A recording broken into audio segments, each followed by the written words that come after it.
ભાવનગર જિલ્લાના મહુવા તાલુકાના મોટા ખુટવડા ગામે નિર્માણાધીન સામૂહિક આરોગ્ય કેન્દ્રનું નવું બિલ્ડિંગ હાલ ગંભીર વિવાદના કેન્દ્રમાં આવ્યું છે.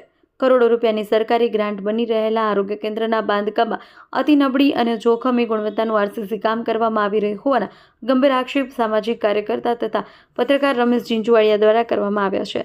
સ્થળ પરના નિરીક્ષણ તથા આરટીઆઈ હેઠળ પ્રાપ્ત દસ્તાવેજો પરથી સ્પષ્ટ થાય છે કે ફાઉન્ડેશન બીમ અને કોલમનું આરસીસી કામ સરકારશ્રીના મંજૂર નકશા અને ટેકનિકલ સ્પેસિફિકેશન મુજબ કરવામાં આવ્યું નથી. બાંધકામની ગુણવત્તા એટલી હલકી છે કે ભવિષ્યમાં દર્દીઓ, ડોક્ટર અને સ્ટાફના જીવને ગંભીર જોખમ ઊભું થઈ શકે.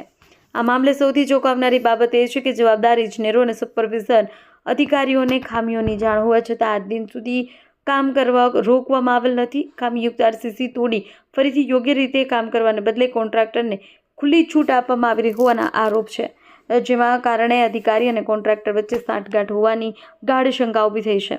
આ ઉપરાંત બાંધકામની ખામી છુપાવવાના આશયથી રાતોરાત માટી પુરાણ કરી પુરાવા નાશ કરવાનો પ્રયાસ કરાયો હોવાનું પણ સામે આવ્યું છે. સીધી રીતે ગુનાહિત પ્રવૃત્તિ હોવા છતાં તંત્ર તરફથી આજ દિન સુધી કોઈ એફઆઈઆર કે તપાસનો આદેશ આપવામાં આવેલ નથી. સામાજિક કાર્યકર અને પત્રકાર રમેશ ઝીંઝુવાડિયા દ્વારા ગંભીર બાબતે સીએમઓ પોર્ટલ પર 4 વખત ફરિયાદ નોંધવામાં આવી છે, પરંતુ આશ્ચર્યજનક રીતે ન તો ચાલતું આરસીસી કામ અટકાવાયું છે અને ન તો કોઈ અધિકારી સામે જવાબદારી નક્કી કરવામાં આવી છે. તેરી ભી ચૂપ ઓર મેરી ભી ચૂપ જેવી નીતિ અપનાવી તંત્ર ભ્રષ્ટાચારને ઢાંકવાનો પ્રયાસ કરી રહ્યું હોવાનું સ્થાનિકોમાં ભારે રોષ જોવા મળી રહ્યો છે. અહેવાલ અશ્વિન ચાવડા, મહુવા.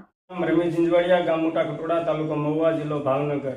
હું છેલ્લા 1.5-2 વર્ષથી સામાજિક ક્ષેત્રે જે મને ખ્યાલ છે ત્યાં સુધી લોકોને સાથે રહી અને સેવાનું કાર્ય કરું છું. અત્યારે મહુવા તાલુકાનું મોટા ખટોડા ગામ છે, વસ્તી જે ધરાવતું છે, મહુવા તાલુકાનું 2જા નંબરનું ગામ આવેલું છે. મોટા ખટોડા સામૂહિક આરોગ્ય કેન્દ્ર આવેલું છે, સીએસસી સેન્ટર. એ હોસ્પિટલમાં મોટા ખટોડા ગામ સહિત આસપાસના 25થી 30 ગામો આરોગ્ય સારવાર અર્થે આવતા હોય છે. અત્યારે છેલ્લા ઘણા સમયથી એ હોસ્પિટલની નવા બિલ્ડિંગ બાંધકામ બાબતની માંગણી કરવામાં આવી, તેને સરકાર દ્વારા મંજૂર કરવામાં આવ્યું છે. એમાં જ્યાં સુધી મને ખ્યાલ છે ત્યાં સુધી મારી પાસેની 5 દસ્તાવેજી પુરાવા છે. લગભગ 1 કરોડ રૂપિયાના ખર્ચે એ બિલ્ડિંગ મંજૂર થયેલું છે.